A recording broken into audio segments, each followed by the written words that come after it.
Gosh, well, thank you, Charles, and welcome everyone.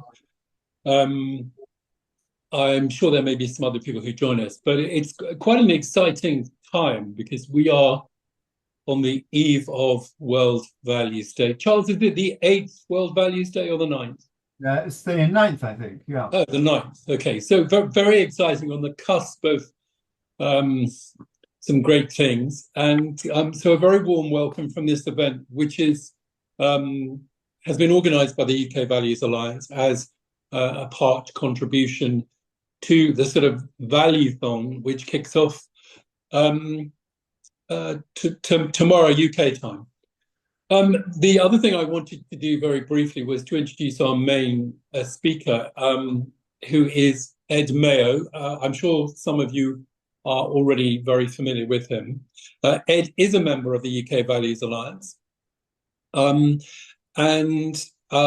he has had a pretty varied business career. Currently, he's the CEO of an organisation called Pilot Light, and they are a skills training organisation primarily focused at the charity sector. Ed has also written a book on values, which is called How to Bring Values to Life in Your Business. So he's absolutely worth listening to. And Ed, so without further ado, can I hand over to you? Well, thanks very much, Neil. We're small enough in numbers. I just wonder whether it's sociable to introduce ourselves briefly, and then we kind of know who's on the call. I know I'm tearing up the order. I'm happy to eat into my time to do that. Right. If that's okay, Charles, I'm guessing you should briefly say hello and then pass on. I'll do it, and if we can do it reasonably swiftly. But I'm Charles Fowler. I'm part of the steering group of the UK Values Alliance, which is the host of this meeting, with Neil and with Alan Williams, who couldn't be here today. I'm also the global coordinator of World Values Day. So if my voice is sounding a bit hoarse already, I've no idea what it's going to be like in 24 hours. Good to meet you all. I think that's about it, all I can say, really. To you, Adrian. I'm Adrian. I kind of do lots of things for lots of different people in lots of different ways. So stalk me online. But my connection here tonight is I once managed to get Ed to buy me a very posh, expensive whiskey after a conference. So maybe that could be the hook. How do you know Ed this evening? What's your kind of connection story? Australia, let me kind of pass to you next then to see. Oh, Tom even. Or even Tom, well done. Hi, Adrian. Hello, everybody. Yeah, I'm just a bit of a loose cannon. I've been interested in values for a long time. I didn't develop anything. I just put together ideas on holonics, which might be an unfamiliar word to you, but values as a fundamental part of that spectrum, which is a way of explaining how the universe works. So I'm into consciousness, values, and stuff like that. System change the world. We have a small holding. I grow vegetables, I chop wood, I fix buildings, do what I can, make videos, and I'm very much looking forward to listening to this stuff about social media, which is a problem and something which I try to address, but it's not easy. And I'm not very optimistic about the state of play. I've been doing this for 25 years and it's not better than it was then. So thank you very much for welcoming me. And Charles, thank you in particular for welcoming me over the few years into your group. I appreciate it. And maybe pass over to you, Lindsay.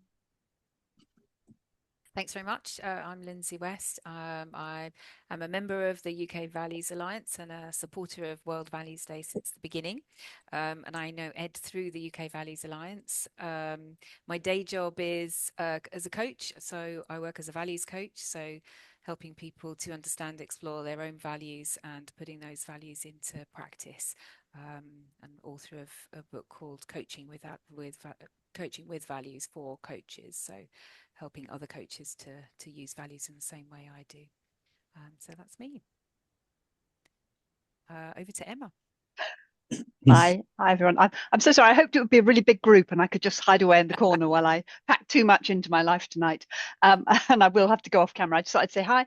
I'm an employment law solicitor, been working with values for years and years, member of the UK Values Alliance. And I just think people, organizations thrive if they really live their values in everything they do. So I kind of weave it into all the employment law advice I give.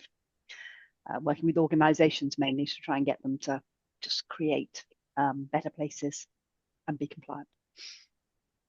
Looking forward to this. Oh, have I got hand? No, I mean, Emma, I'll go, that's fine. So I'm Neil Tomlin. I'm also a member of the UK Values Alliance steering group. Boring background in finance. I also do a little bit of business coaching, predominantly with young people. And in terms of values, I guess where it comes out quite a lot is when I work with people on their resumes. I have developed values-based resumes, which seem to be able to help people articulate what they believe in and also secure good jobs. Who would like to go next? Who hasn't spoken? Hello, all of you. I'm from India, and hello, Charles sir. I've been a great supporter to UK Value Alliance, and I have seen for a couple of years their contributions and their work. It has been extraordinary. So I would like to say that whatever the values are really a core foundation for all of us to connect and live. So it is very important for us to recognize what are those values that we really, treasure or practice in our lives. So I look forward to learn more about it from all of you. And I'm glad that I could connect here. Thank you. Thank you very much. And thank you for introducing yourselves, including when you were hoping to hide away, kind of Emma, so multitasking on values. That's got to be a good thing. Well, it's a pleasure to have this conversation. And given that actually all of us are interested in values, then kind of as Tom, kind of mentioned, we probably all struggled about how do we get a greater complementarity and convergence between our own personal values, which are intimate, authentic, rooted in our relationships, our family. How do we get more of a convergence and congruence of those values with the institutions and the society around us? And is that just the fact that we're eccentric and those institutions seem to display different values? Is it a logic of those, a science of those institutions that once you introduce scale and process and authority, that again, those sort of certain values kind of follow through kind of with you? Or is there more that can be done to marry the two? And for social media, I think that's an absolute case in point. And it's relevant because it's so new. Many other institutions, we've had a long time in politics and political systems. We haven't got it right. Let's be honest, whether this is India or Wales or the UK or America. But we have found ways to introduce values and to assert those values in political systems. But social media is just so much younger and feels a little bit, to me, sometimes like the Wild West, kind of out there, sort of lawless and orderless. And there is logic there, but the logic is often a commercial logic. Commercial logic of the big firms, the big tech firms and others who have an interest, but part of that interest is their own commercial gains. And that can again lead the values of our social media world towards some quite dark places where people's use of social media plays back to them, plays their own vulnerabilities and fears back to them in ways that echo that, or that fragments kind of our views and can stoke up extremism as well. But it's not all bad, and that's what I hope to add in. Again, Tom, just to kind of mention to you, I was at an event today on the climate crisis, and someone was asked whether they were hopeful and whether they were optimist or pessimist. And they said, well, they were pessimistic mostly when you look at the climate science, but they tried to retain hope in a sense that optimism or pessimism is about how you read the facts and your state of mind, but hope is our relationship with others.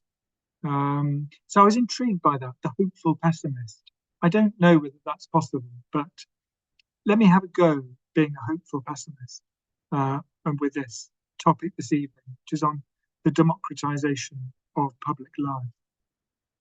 So first off, social media use. Any guesses as to how many people are on social media, users of social media across the world? Any guesses? You'd have to come off mute. 1 in 4, Adrian says. 3 billion. 3 billion, pretty good. I think it's much less, but I don't know how many. I saw a figure, I've forgotten it, but I thought it was yet less than 1 billion. Okay, so 1 in 4, less than 1 billion, 3 billion. Any more takers? I'd go lower than that, really. I think it's 500 million. Are you going to push that up from India, do you think? Our population is totally crazy about this social media crackiness. So I of course, advocate that it should be sensibly used. But I'm not sure about the figure, as maybe the rightly put here. I just echo them. That's all. Thank you. Okay. Well, the answer is that it is 59% of the global population on social media. That's 4.75 billion people. So that's a huge number of people. But it's not everybody. And it's easy to assume that everybody is in the same space as ourselves, but it's not necessarily the case. For me personally, this world has been an absolute door opener to a world of creativity. I kind of blog. I've kind of blogged from very early days. I've got into trouble sometimes. You know, I've learned not to overshare, which is always a tendency, particularly with values practitioners. But I've loved that, and the space for people to write, to post photos, to be creative using social media is extraordinary. And with that, we've also seen a change in the frame of reference, and the idea of democratization of public life talks to this. And it's a change that I would describe as a shift from the vertical, you know, an age of deference, where we look to those in authority. We consume media that is broadcast from narrow sources to everybody. It's vertical, it's top down, to a world that is much more horizontal, where whether it's product reviews, people trust other consumers, other kind of users, if you like. And of course, they trust some people or look to some people in particular. And these are the celebrities, the influencers, if you like, the Swifties. And I think this is fascinating from a values perspective, because it is reaching beyond technology to try and form a human connection with somebody that feels authentic, that you see a connection, you see people that you respect and admire. But it's also very commercial, that the world of celebrities and influencers is highly commercial. and dominated by some of those logics. But again, it's not all bad. Beyonce, is a powerful voice for social justice. She used her platform to support Black Lives Matter, and other causes as well. Kim Kardashian, to take an example that you might be more surprised to hear me kind of say, huge, extraordinary influence on popular culture, criticized absolutely for promoting unrealistic beauty standards. But she's also used her platform for kind of some good stuff as well. So, it's complicated. But one way of asking this question is to ask, who are your heroes? And I kind of heard this question in a meeting last week with the inspiring founder of a community project in South London called the Lewisham Donation Hub. And that started during the pandemic and was providing support, material goods to people in need, particularly refugees and migrants coming into South London. It's a very ethnically diverse kind of area. But also with the crackdown within the UK intolerance towards migration and people coming in, some real stresses there, as life is very hard for people. And as Lawrence said, when you've got nothing, everything is of value. So helping with food, laptops, phones, and is what he was doing. And Lawrence was talking about the people he speaks to who are coming into the UK, including those from asylum, from difficult contexts in Syria, Afghanistan, and elsewhere. The heroes that they tend to have, and the younger children look to their heroes, were the heroes that help in times of emergency. And they are the nurses and the doctors and the relief workers and the volunteers. And he was asking us to see the humanity in other people when actually politics leads us to other people and to see them as problems or enemies or different in that way. Now, in fact, the research on who are heroes for young people doesn't show that 90% of girls and boys want to be celebrity footballers or musicians when they go older. Actually, the research on this tends to show that it is the caring professions that do tend to come out. Now, my eldest child wanted to be an astronaut. He's ended up as a doctor. I'm quite pleased kind of with that. So you never quite know what you are going to get. But who are your heroes? And conversely, I guess, who are your villains? Now, for children, a lot of the shaping of this, the shaping of their values, comes in schools and schools' context. And one of the most powerful pedagogies for values learning is something ever so simple, which in the UK schools context is circle time. Adrian, I think of this as the kind of prototypical cooperative. Children sit in a circle and they learn to take turns to speak on a subject. And there's so much learning about values of respect, of self-regulation, of equality that emerge from that. But of course, that's in school. And children in the UK spend twice as much time on screen as they do in school using social media. So we have to understand that there is also what I might call the other curriculum. It's not just the curriculum for schools, which government and others can influence. It's the other curriculum of commercial pressures and marketing and content that children are engaged in. And I said earlier that it feels a bit like the Wild West, because I think it's misleading to assume that all forms of content that children consume using social media is pernicious and bad, that leads to bullying or self-harming. Some of it is educational. Some of it is good for relationships. and communication, peer contact. The challenge is that we don't know which is which. In a lot of the rest of our lives, we can see what is values-based and what is not. And the world of social media is so young that we do not yet have the scaffolding to be able to understand what has educational value or what does not. So those are some of the questions.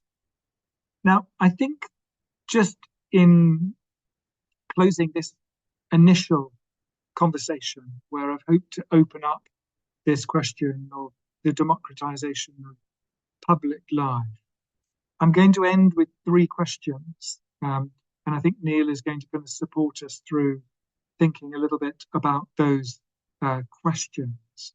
But I'm going to ask you a question. What you think of other people, and you can understand what you think of, what you mean by other people, however you like. People you work with, people in your city, in your country, people who follow your football club, Charlton Athletic for Alan Williams and I, however you like. But the question is what you think of other people. And I obviously see that because we've had an engagement with the UK Values Alliance, and you've faithfully paid your membership dues year in, year out, or logged on to Values Day activities, you're going to be a little bit of an unusual audience for this, not entirely representative. But here's the question, and the question is designed by a very special values practitioner called Tom Crompton. And this is a question he asked across the UK.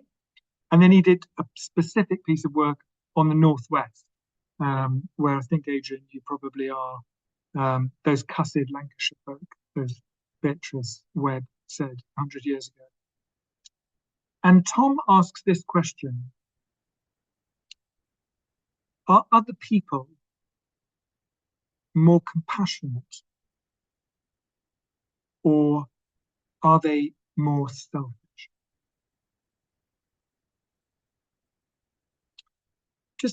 Just briefly give me what your thoughts are on this. If it's okay, I might let me just choose 3 of you, and if anyone else wants to come in, then please add in. Emma, you're on screen, so I'm guessing you're with us. So I'm going to take advantage of that. What would you say? Are other people more compassionate, or are they more selfish? Then I missed the than me, than before. No, not than. Just are other people in general More compassionate. Compassionate. And I can make up the than. You can make up the than. So I can say sometimes. Sometimes each, sometimes more compassionate, sometimes more selfish, mix of both, is that? Yes. Yep. Do I think of the world as a general world? I'm struggling with the than. I think that. No, it's such an open question. That's fair enough. Okay, Lindsay. I think, Ed, did you say more compassionate than selfish? Is that what? No, my comms broke as well. Are I didn't hear. Yes, that essentially that means the same question. It's, are people more compassionate, or are they more selfish in their orientation? Okay. Are they looking out for other people, or are they looking out for themselves?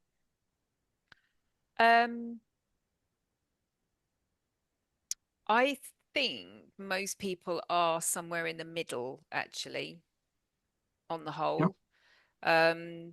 I think there is a percentage of society that are more compassionate and at the kind of compassionate end of that spectrum. And I think there's a small percentage that are at the selfish end, but I think the majority of people are somewhere in the middle of those 2 extremes.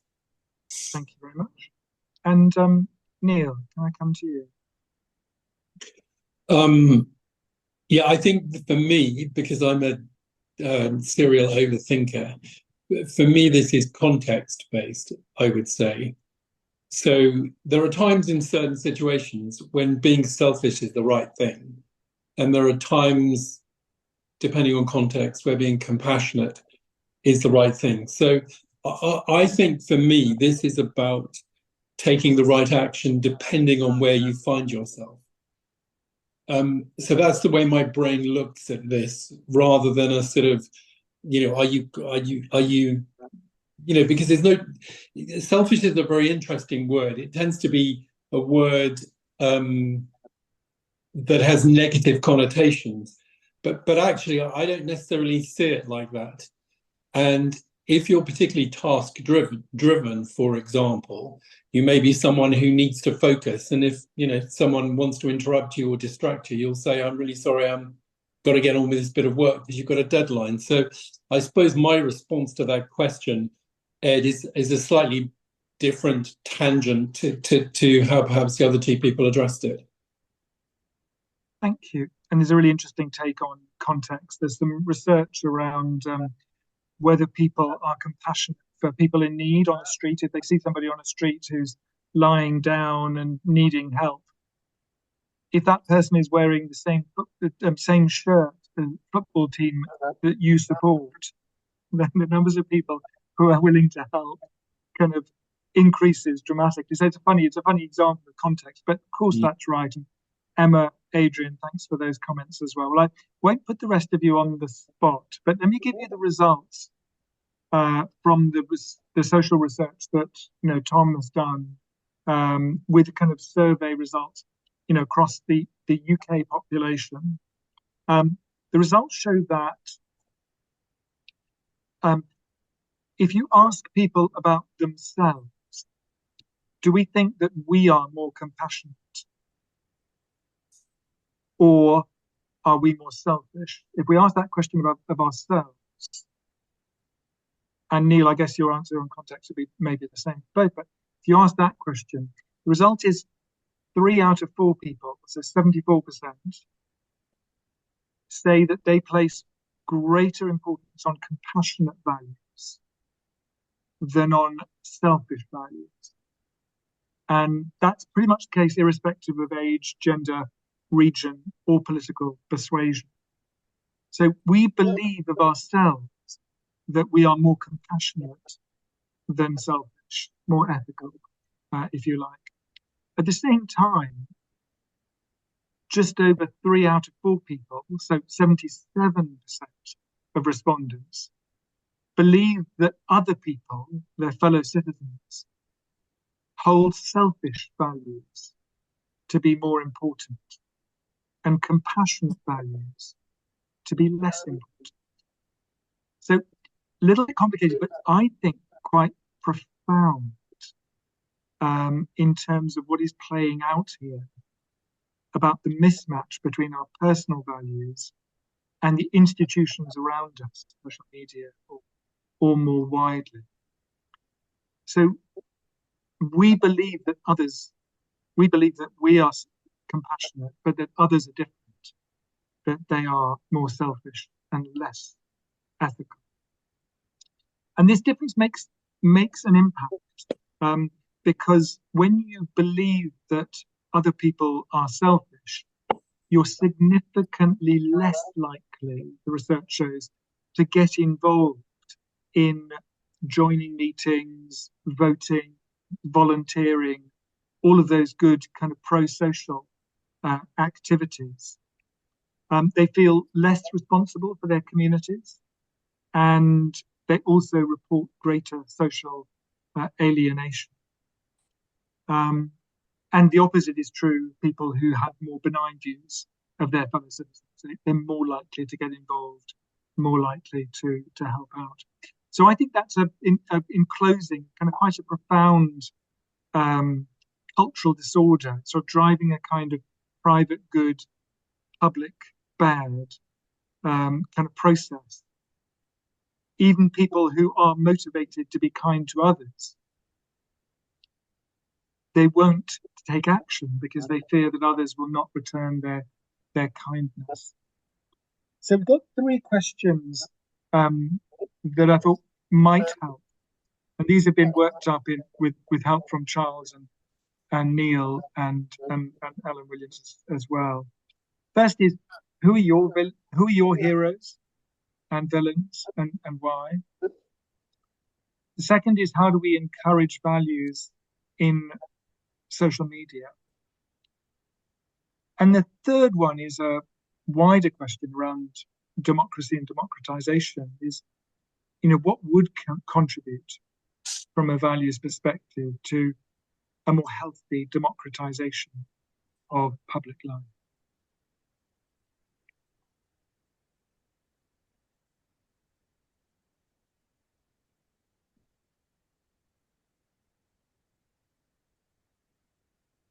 Ed, can you say the last one again, please? What would contribute to the healthy democratization of public life? Again, I'm just trying to drill down to, what do you mean when you say democratization of public life? Are we again meant to do that ourselves, or have you got an idea what that is? That's a good question. And given that's the topic for this evening, we should have a go at it, shouldn't we? And I suppose, democracy in a political context is about an equality of respect and an open and inclusive opportunity for participation and a degree of transparency of information and accountability that goes with that. So if we think more widely, this section we're talking about social media, but we could go more widely as well. What would society and the economy look like if it was organized around those principles? And that's a big philosophical question, but you did ask, and that's my best go off the cuff at having an answer. But it's the third question for a reason, because it's the more difficult one. And I think we are used to the idea that, democracy is something just about voting once every 5 years. And then, the economy is down to, well, that's out of our control. But actually, if we want an economy based on values, then we have to find ways of rooting that economy in a wider public voice, in greater accountability, in more open information flows, and in tackling and removing the barriers to people's participation, whether that's historic injustices of colonialism, racial injustice, or others. And what would an economy look like if we were able to do that and see values be a core organizing force as a result in how we organize our economy? Open question, and to an extent rhetorical question, Emma, rather than the exam for this evening. That would be tough. Neil, you're in charge. I'm handing back to you. Well, Charles, we were talking about going into groups, but we were sort of anticipating a few more this evening. What's your view about tackling this as a subject or splitting into two groups? I think it'd be okay to keep in this one group, but Okay. Are you happy to stay in one group, or shall we split into two groups to give people a bit more chance? I think one group sounds good. And if so, let me just ask you a question, then just give you a little bit of time in silence to think about the answer. Who are your villains? Sorry, who are your heroes? Start positive. Let's not go to villains. You can give villains if you want. Who are your heroes? And maybe if you could think of a hero and then say why, and just so we get to the values context of this. So I'll give you a little bit of time thinking that. Again, we're asking the question because we're exploring who looks to who for guidance on how to live. And in a world of social media, how does that play out? question. Aishwarya has... Aishwarya, I apologize if I mispronounce your name. If you tell me no once, I will issues. get it right. My name is little complicated, so it's okay. If you could just pronounce eyes, it's also fine. I just wanted to go first, as your three questions were very much resonating with me right now. As recently we had one of the very dynamic and very compassionate philanthropic person, industrialist Ratan Tata's passed away. He was a very key player. I see him as a hero, who I really look up to, and he has contributed to our not only to our society, to different communities in a very profound way. And he is not only an industrialist or in a way, but he has really seen how to help others without any expectations, and I have seen that happening around in the modern world, where everything is considered as in terms of commercial profit making. He is the one who has really done a great job. And as far as the social media heroes are concerned, of course, if they are giving anything that is healthy and very much useful for our younger generation to learn and infuse those values, because as an adults and grown-ups, people are little difficult to learn new things and use it in a regular way, though they are changing. Change is inevitable, but it is bit I would say difficult. But for younger generation, that's quite important. So the social media heroes should contribute to the younger ones, who are the future of not only for your country or for my country, for world, as to be a peaceful place and to sound a unified, healthy environment, and to share all healthy ideas around. As far as the last question was put, that how we could, the democracy is a very big word that plays in our country. The politicians always state that we are democratic country, whether it is really true. As you said, sometimes I have seen it has played its own limitations, but yes, nowadays social media has helped us to raise our voice, to share our opinions in a healthy way. But some people have taken it in a in other side, I would put it. I don't want to put a negative things, but there are some good stuffs and positive ideas where we can connect with each other. Networking is something that I see that could contribute to good sort of way of sharing values in World's Values Day, or whatever way that could contribute positively and potentially help everyone to share their values, respect each other, and be inclusive, open to each other's living culture, their existence, of course. So these are three questions that I could relate and I could share with you. So thank you. Thank you so much, and you've done brilliantly in addressing all three questions with quite a profound response. And I am struck on your hero, how sometimes it takes an absence, a death, for people to realize his absence is totally unacceptable. I don't know how the voidness is going to be filled, but he was one of a kind, and he has been a very great example for many that could really see the compassionate side of people, how they can really connect well, contribute well. He has given job opportunities and contributed in many different ways, in education field, in infrastructure, in industries, and in, of course, in IT field. So he was a real hero that I could really remind and celebrate him as a hero. Tonight it was something that I wanted to share with all of you.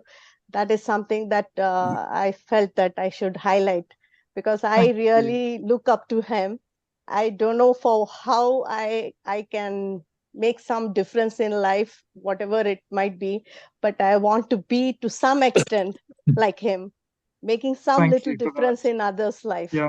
Yeah. No, thank you Thank for you. that. And very precious. And I was just reflecting, I mean, Lindsay, I don't know whether you use this or this is too simple in coaching terms, but sometimes with values, you ask people to think a little bit about, well, what would they want people to say about you, when you're gone. And there's something about, mortality, the recognition of mortality that prompts us to think about, well, how do we live a good life? And that sort of gives that perspective, really. Lindsay, did you got any thoughts on that? And did you have a hero to share? On the technique that you just mentioned, yeah, that there is a coaching technique. You imagine yourself at the end of your life looking back, and what are you proud of, and what do you regret? But I have to say, it's not one I like. It's not when I use it. Visualizing the end of my life is not fun, so I don't particularly like that technique, but it is absolutely quite. Yeah, but Lindsay, I've not heard of values-based eulogy. You've not heard of values-based eulogy? Eulogy. So maybe this is a new service we can develop this evening as a result. Absolutely, yeah. Write your eulogy now and then live it. That would be great. Yeah. No. So for me, in answer to your second question, my heroes and villains, I was thinking of it from a kind of social media perspective. And I can't name individuals, but what's the first thing that came to my mind when you said that? The heroes on social media for me are the charity fundraising platforms. I think they have made it so easy for people to give money to causes that they may never have even heard of. I think the good work that's done through the fundraising platforms, I think, is phenomenal. So they're definitely the heroes for me on social media. Just to make it so cheap and so easy for people to just raise a large amount of money for whatever organization they choose.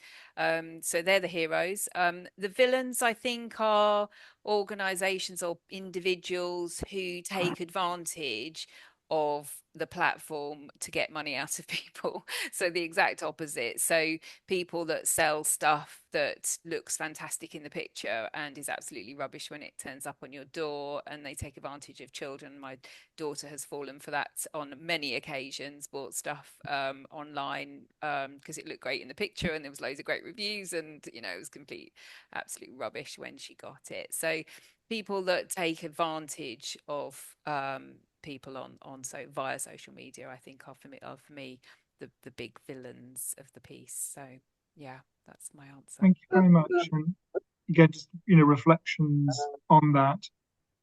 There is something about working for the common good, which also connects people around values. Where their motivation is to help others rather than help oneself. And so that kind of crowdfunding, charitable giving platform.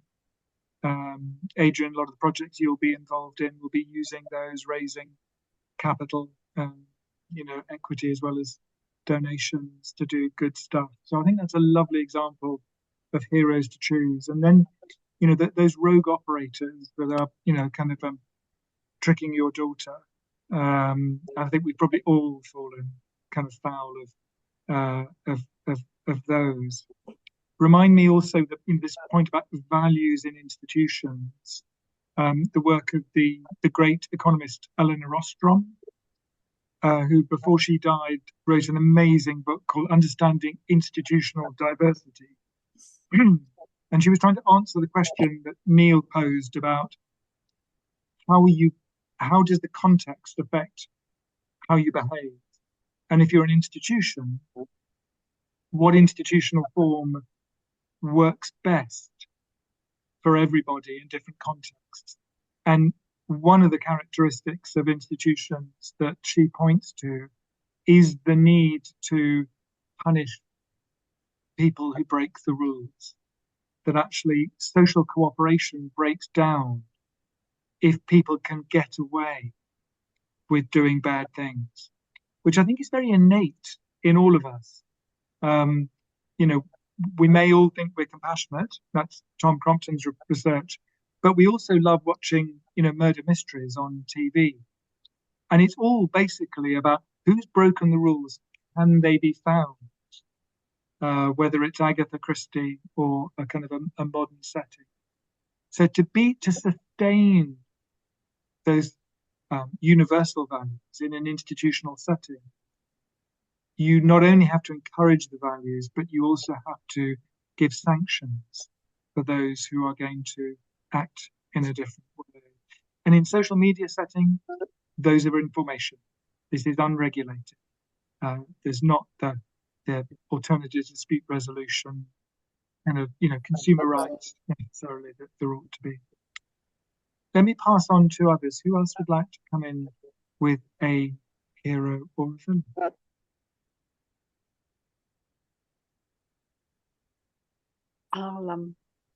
I'll pitch in. I just want to pick up what you just said about social cohesion breaks down if you get away with doing bad things. And it may be the point you're making, but I just immediately made me think about the whole sort of stuff I do as an employment lawyer.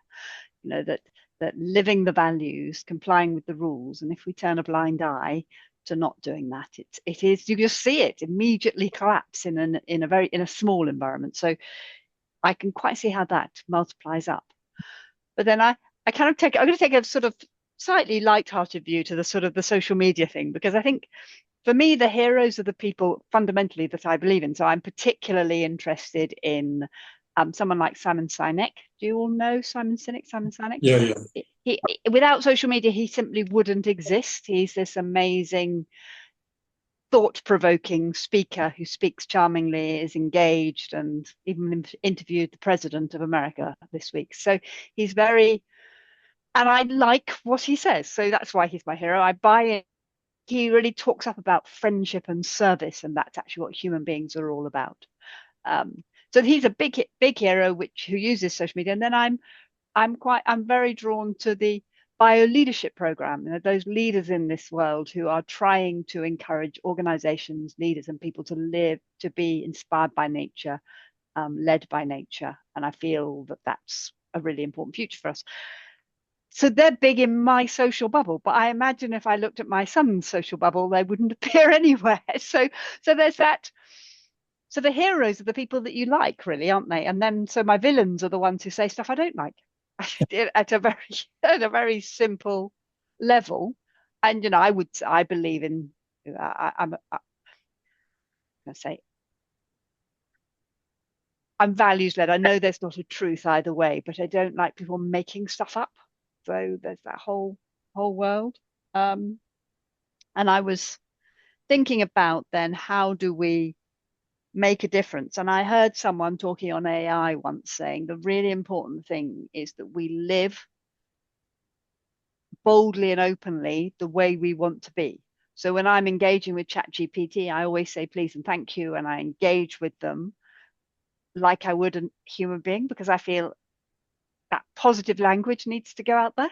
I may be a bit on my own doing it, but I think that's an element. I just think that's an element of exaggerating the behavior we want to see, in our own actions, because that gets into the algorithm somehow. Yes, thank you, Anna. I think your point about, you have these reference points, your son would have different reference points, talks a little bit also to the fragmentation that we are seeing. And I think one of the most fundamental questions right now, which is exercising me, which is, how do we keep an open mind in a polarizing world? Because those different reference points will come, and people tend to gravitate to the story that they already believe in. So whether that's the media they consume or the celebrities that they turn to. So the ability to bridge different worlds becomes very precious, in a sense. Adrian, I'd like to come to you, because thank you for your comments on the chat. And Emma, if you hadn't seen it, you can buy designer goods now from Simon Sinek. And So that, thank you for that tip, Adrian. He's not being paid for that one. But Adrian, you make a really good point here that you may be a villain to others.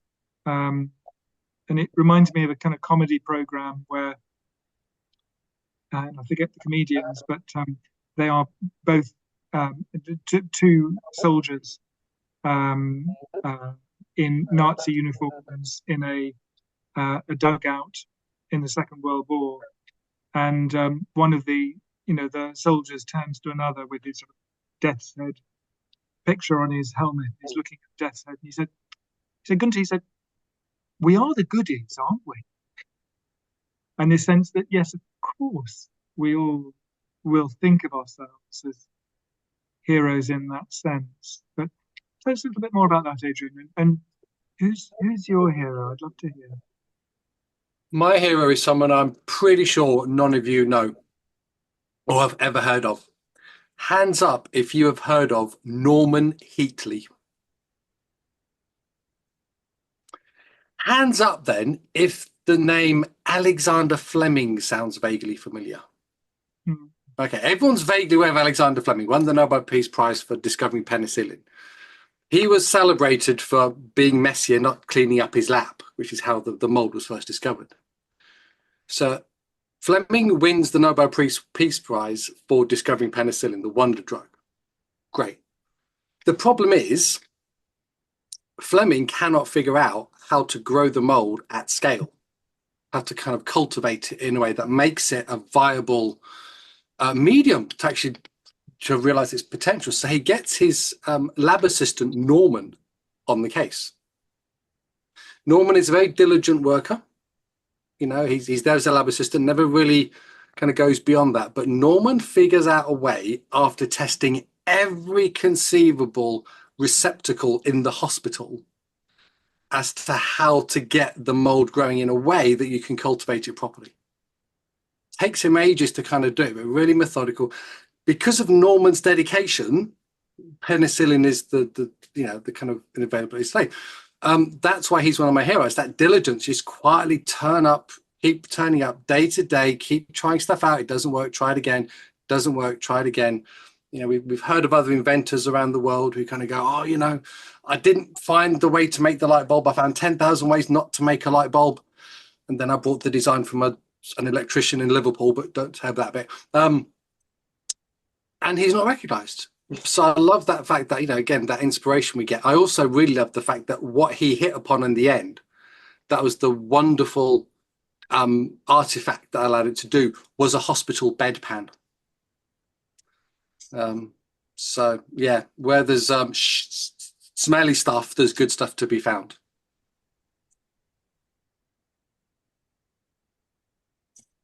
Thank you, Adrian.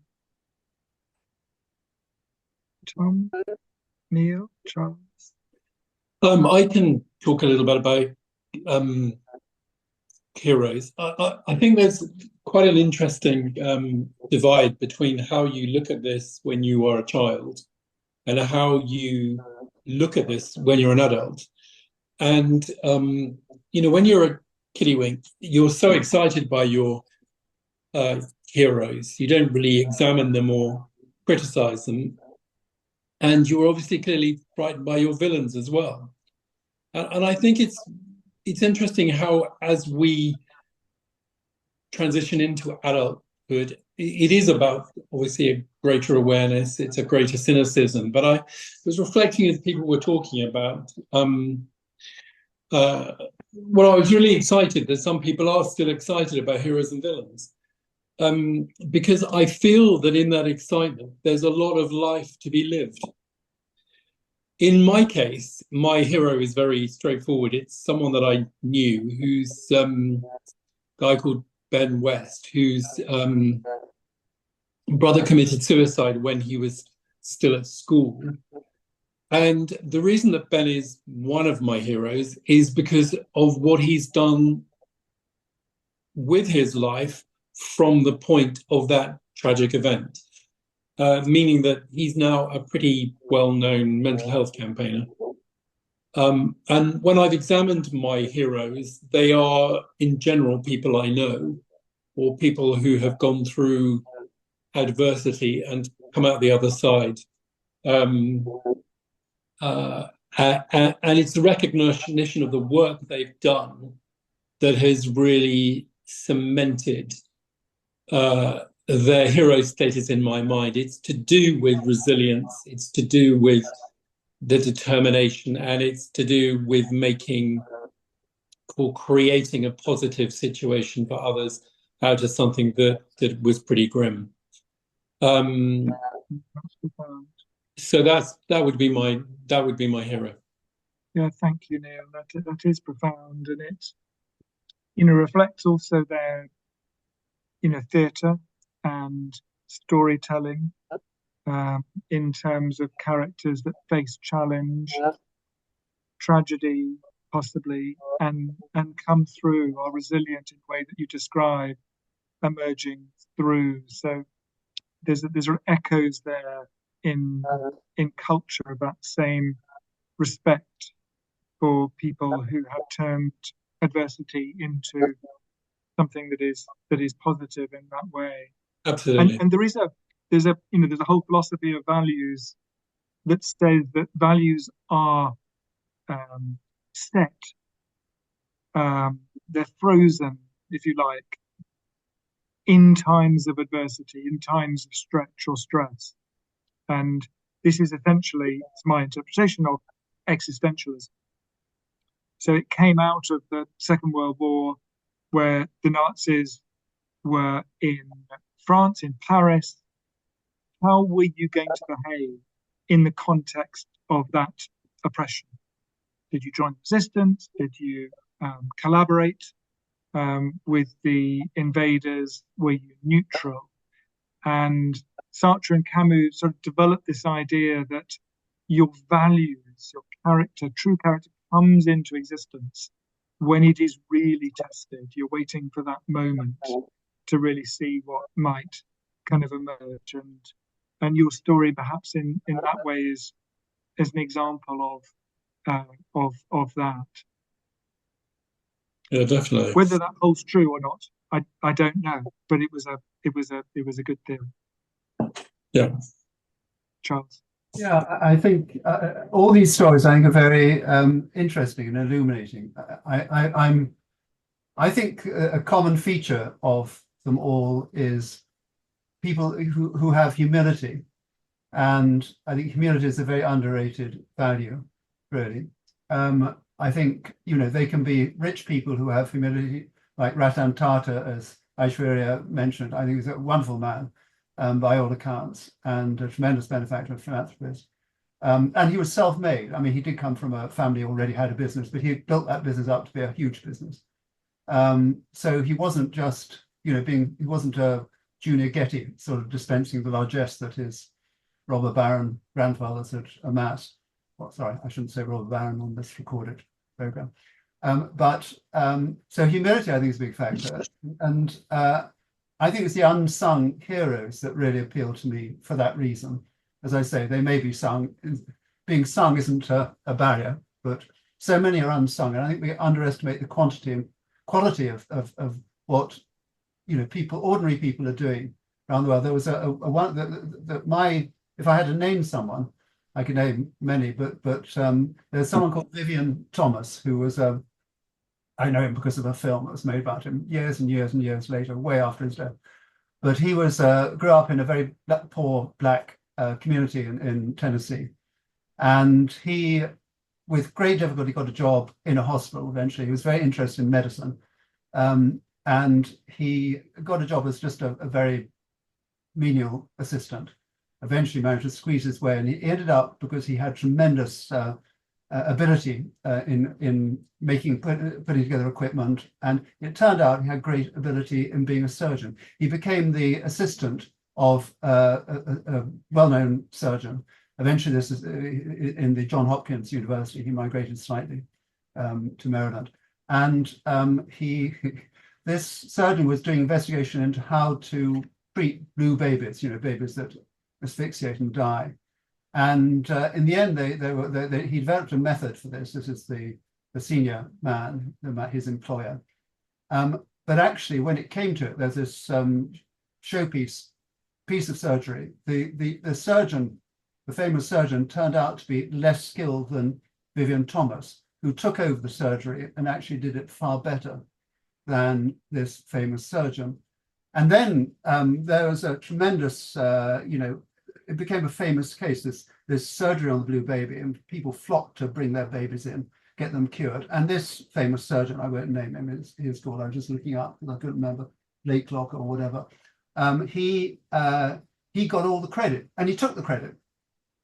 And he went, there's a big award ceremony and huge amount of hullabaloo over him.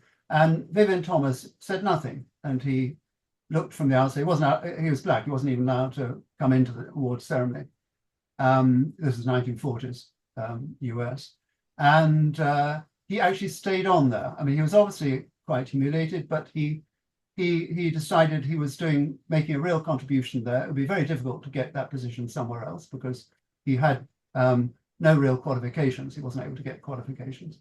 And he just stayed there and did the work. He got recognized right at the end of his life I think in the 1970s or 1980s, when he was a very old man. He got some recognition from Johns Hopkins Hospital. But, he was a totally unsung hero and lived a magnificent life, really.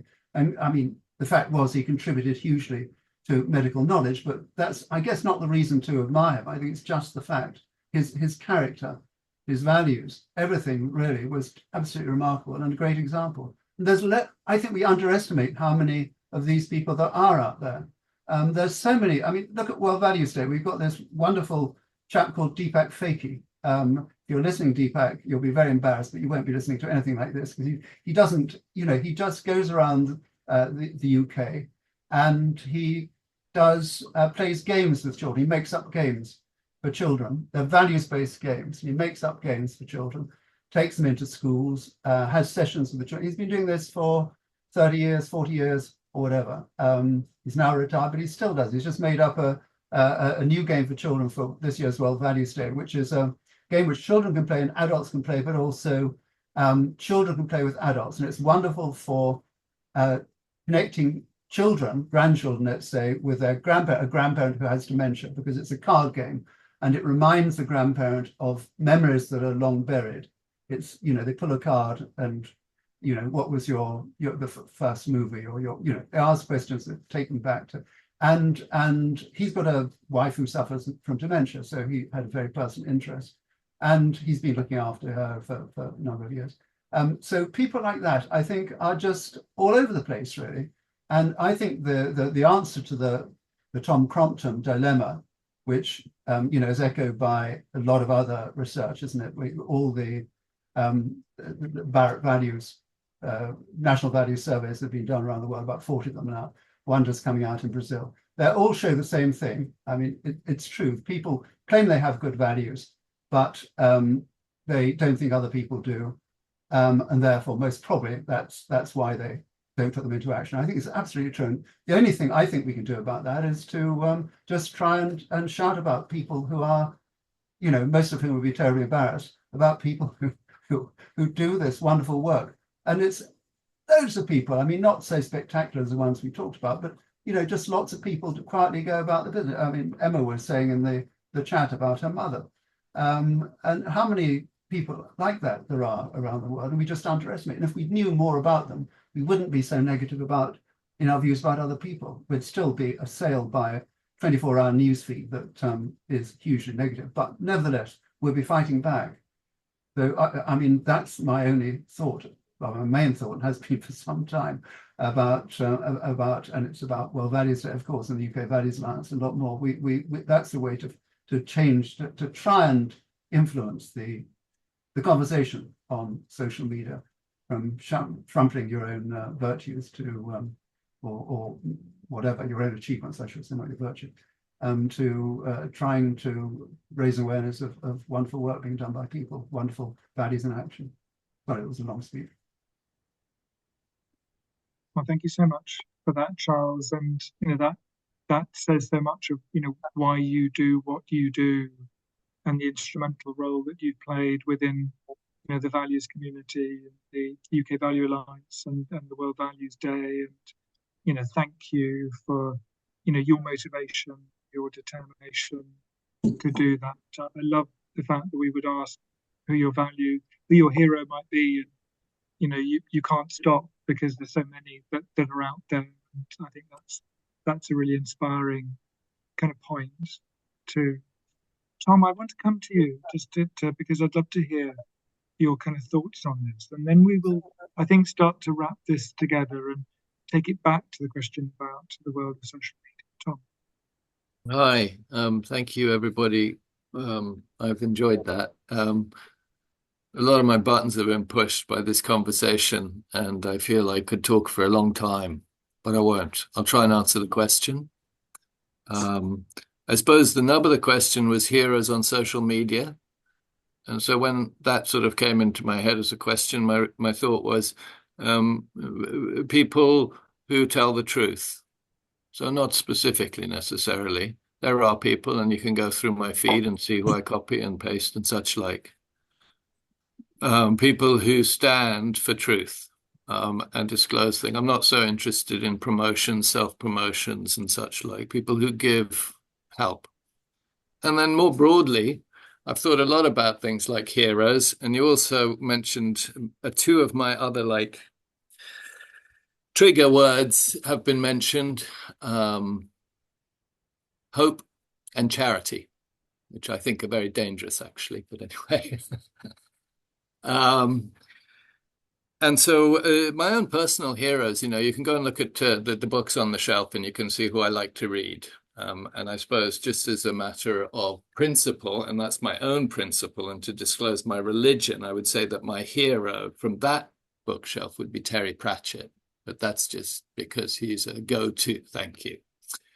But in fact, the reality is rather different because, as I said, I've kind of been reflecting on these subjects for a long time and in a very self-critical way because of my circumstances.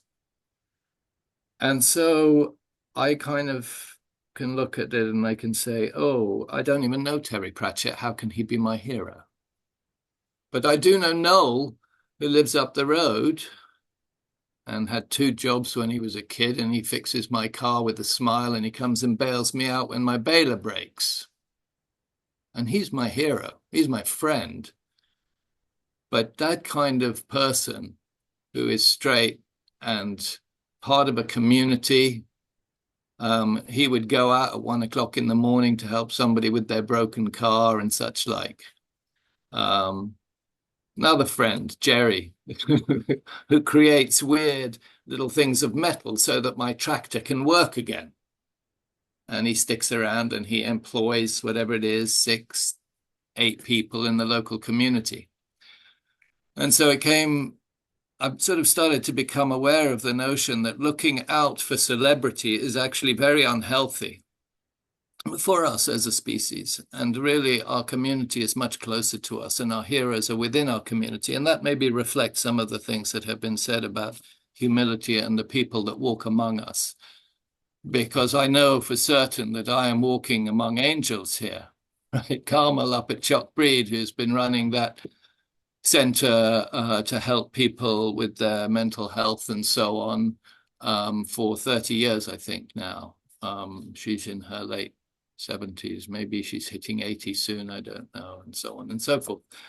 So that's where my heroes land up. And I think in terms of our values, the thing that makes humans human is altruism, okay? The thing that you talk about, compassion.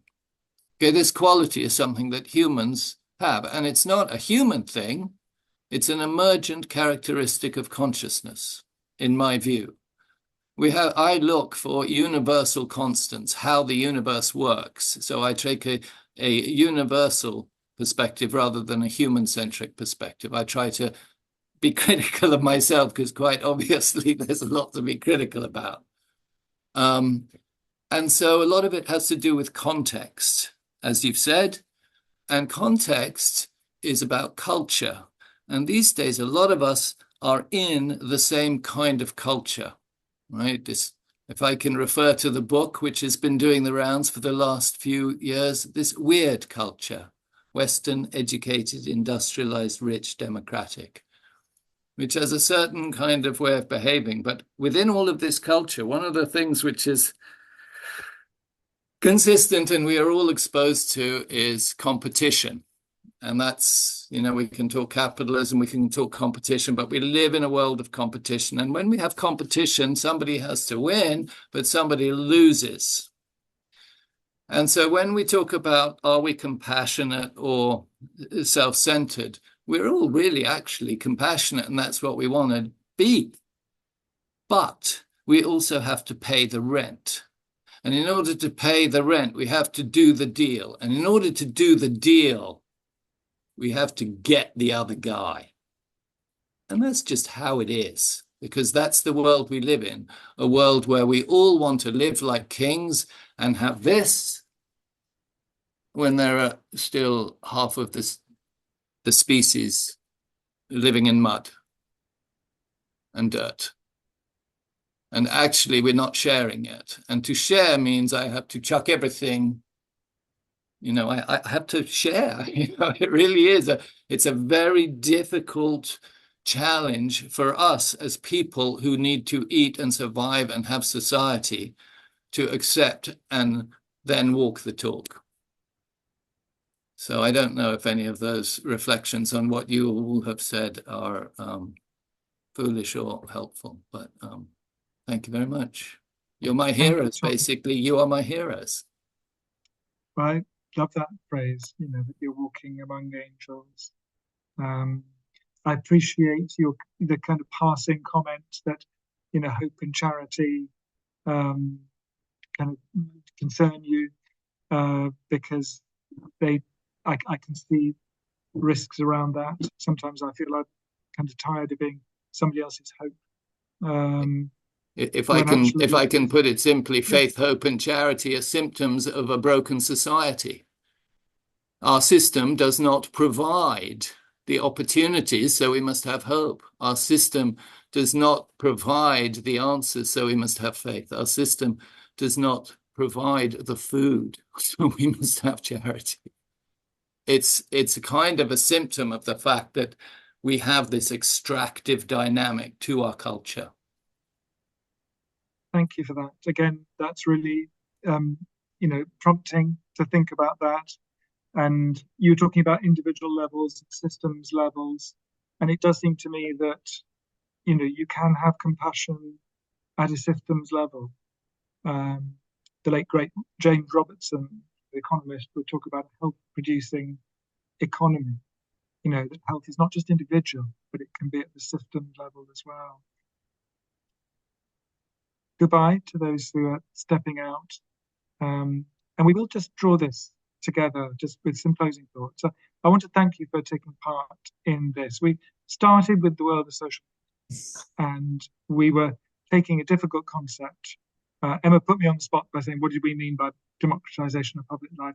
I had a go at trying to answer that. We could have spent another hour on that. But actually, we tried to break through to say what we're seeing in the new patterns of technology are that people are free to choose their own reference points and their own communities, and to some extent their own stories coming out of that, to find their own values by linking with others, and some of the challenges that can come with it, the distortions that some of those reference points, celebrities or others, even Simon Sinek has got his sort of merchandise to be selling there, that the commercial logic can intrude on those values. And then we also talked about fragmentation and the risk that in our search for heroes and our identification of villains, that actually we are compounding some of the fractures and essentially not finding the core emerged in one or two comments as key to us being able to connect with others and to be able to connect with our own values, which is humility,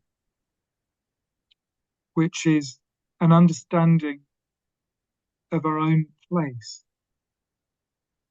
with others and our own identity as well with others.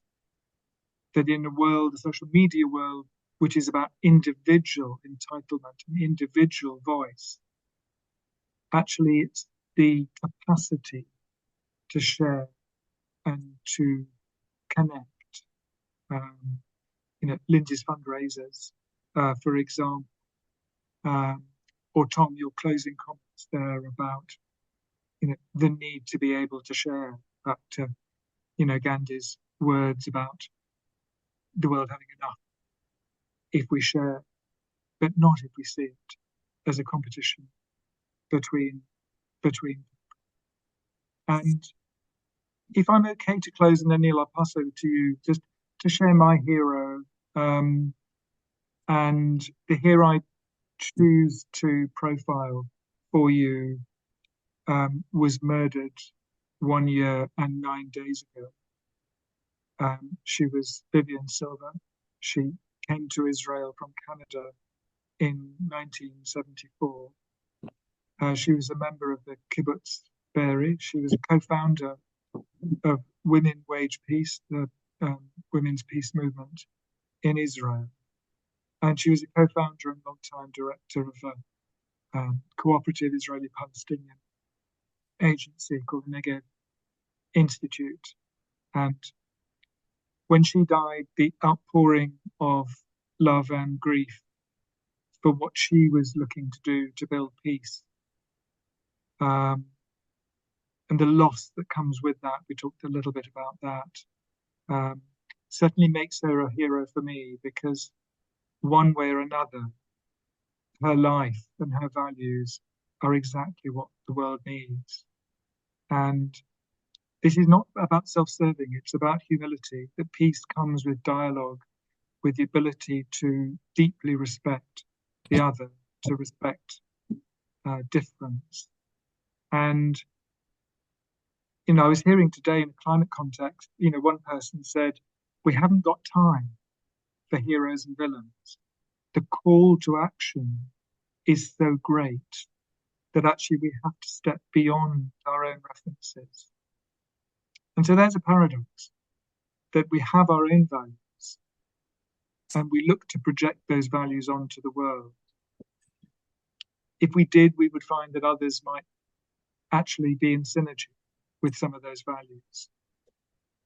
But projecting our own values and our identity, like planting a flag, saying this is where I am, this is where I stand, is in itself not enough, because we are a world of conflict and violence as much as peace and dialogue. And what sits behind conflict and violence are values. Different values, not always ethical values, but they're differences and clashes of values. So the importance of being a values practitioner, having a vocabulary and toolkit to be able to surface values, is not about wearing the t-shirt, and it's not about feeling part of a privileged few. It is a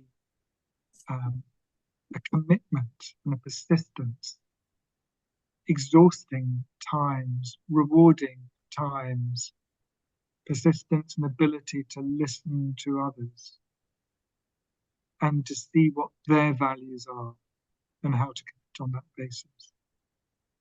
Thank you so much for being part of this conversation, which is a lovely way to World Values Day and many other events that are also kind of on, and I know others on this call are also contributing to some of those. Neil, let me pass back to you. Yeah, thanks, Ed. I think it's it's been a pretty profound session. What strikes me is with my coaching hat on, is I need to ask more of my clients who their villains and heroes are, because I think we lose sight in adulthood of identifying with people who fall into those categories. And the conversation this evening has been very rich from numerous perspectives, as people have told the story of why certain individuals fulfill those roles for them. So thank you very much. It is the eve of World Values Day. I mean, there's a blitz of activity tomorrow, so I would encourage you to tune in or at least be aware of some of the other events that are being held. There's also, just as a very quick reminder, a template that we produced where you can identify a value and then photograph yourself, dare I say, on social media, which may make you either someone's hero, someone's villain, but I guess you've got to take that chance. I've really got nothing more to say, but Charles, did you have a final word? No, I just like to thank Ed very much indeed for really giving us his not only giving us his views, but really conducting this whole conversation in such a warm and enlightening way, because we've actually been prompted to think a lot, think quite deeply, and that's always something one sort of, you know, can find oneself if one's not careful. It is inspiring, actually, and talking about values is always inspiring and uplifting. So, but I think it's, as Ed said, it's not just a question of, you know, putting our flags on the hill, on the sunny uplands, and saying, look, here are my values. Aren't they good? You know, I'm sure, you know, and I mean, there's nothing wrong with that, but we have to really engage. And in a polarized world, we do have to engage. I totally agree, Ed. We have to try and engage and really just try somehow to help people to open their minds and see that, you know, the other side are human being as well. I like this word dehumanization and humanization, because which is the, you know, comes into the titles of a couple of the events tomorrow. Rehumanizing, I think we dehumanize each other when we get polarized, when we start thinking in terms of black and white and us and them, and it's so easy to do. And people actually, as you say, may have be acting out of bad values in inverted commas, but nevertheless, they are probably people on the whole that do have still good values. We have a lot of common values with them, nevertheless. We may be just prioritizing them slightly differently, and we may be more open-minded as to who we apply those values to. So anyway, I think respect, openness, there's lots coming out of here that I think we can take away. I don't know, before we leave, which we must do in a second, if there's anything anyone else wants to say, just before we leave, any sort of quick takeaway that they'll take with them. I mean, very short, very brief. Nobody, Adrian, Tom, Aishwarya, Lindsay. Thank you. Okay, Aishwarya. Actually, I would like to thank Ed, sir, you, and everyone who has been part of this conversation, as it was very profound and very much deep for me to, you know, introspect. And I always, I want to add one more point that was highlighted from Tom, Mr. Tom, sir, that it's a conscious effort that the compassionate ideas come from. So I feel that we have to be self-aware from where we are. If we know who we are, we can accept others as well.